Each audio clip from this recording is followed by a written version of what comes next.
Past 9. Are you sure? Asked Jayastray. Yes, said Geeta in soft voice. But Geeta saw Jayastray's eyes in panic. But if your dad comes to know about this, that day will be the original Diwali, said Jayastray and burst into laughter. Please don't remind my dad, at least now, for the sake of God. I like him, that's all. And that is why I've come to you. Which girl in our colony doesn't like him? But he's just a womanizer. What? Geeta wide opened her mouth with a squeamish expression. I thought he was a nice guy. He never even saw me in wrong places.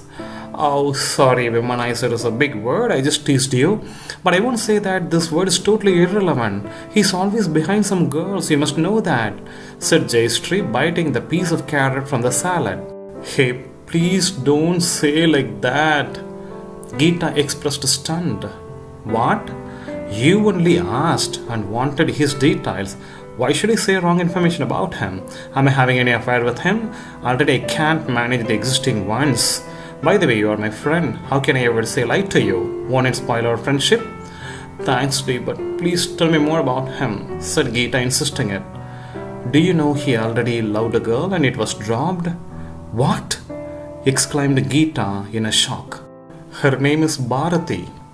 Both of them loved each other. Finally, he dropped her. It is a fact. You're scaring me, Sri, said Geeta. No, I didn't mean to. And anyway, Velu is a very nice guy. If I were in your place, I would trust him in any situation. How do you say that?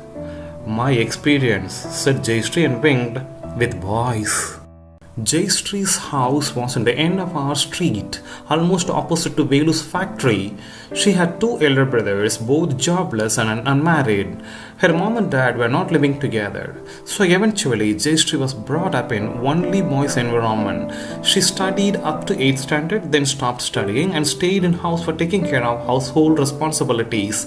She had known all the matters of the youth of that surveyor colony through her brothers. The friends of her brothers would also visit her house many times and she got acquainted to most of the guys in the colony. Jayastray was a very beautiful girl, almost nearing Gitanjali. Author's note. I have for all time noted elsewhere that the beauties always join only with beauties.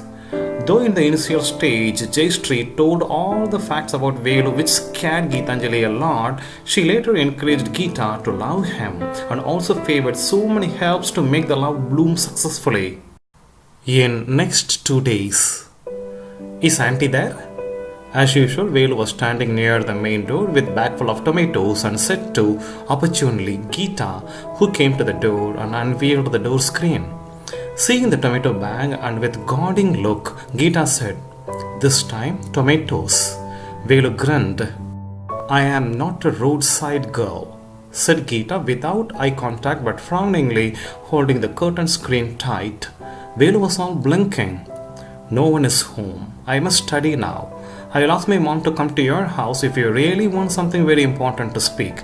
She has gone out. Bye. Before finishing the sentence, Geeta was about to close the door when Velu intervened and held the door. I want to talk to you, said Velu. Geeta was almost about to weep on hearing the story of Velu. It was around 5:30 p.m. in the evening. Trust me or discard me, said Velu to Geeta very seriously. I've told everything to you. I'd never spoken about Bharti to anyone after she had ditched me but to you. Sitting in opposite chairs in the living room, Geeta had been hearing the story of Velu's previous life. Of course it is coveted for me to even speak to a girl like you. I can never compare myself with you in any way, but... Velu stopped for a while. Geeta was waiting for his words. But something inside me is saying that... Velu's voice was breaking. Geeta was a little timid and trembling. Okay, I'm leaving, said Velu and stood up. Where? Asked Geeta. Velu saw her eyes with perplexity. I mean, do you want coffee? Said Geeta. No thanks, I am leaving, said Velu and walked towards the main door and turned back. That tomato bag thing was not my usual phony shot. Your mom asked me to buy it this morning, Velu said and left the house. Geeta sat down and sighed. Her mind was thinking and scrutinizing so many things, including the expressions and originality of the way Velu was explaining everything. What Jayashree was saying could be the content she might have heard through some gossips, but what Velu was saying might be the original tone. Geeta was analyzing the facts through the psychology of Velu's expressions in his entire narration. The only question finally itched her brain was, shall I believe him or not? She closed her eyes, imagined everything Velu said, recalled the entire story, and opened her eyes decisively. Yes, said Geeta and stood up from the chair, bumping herself up.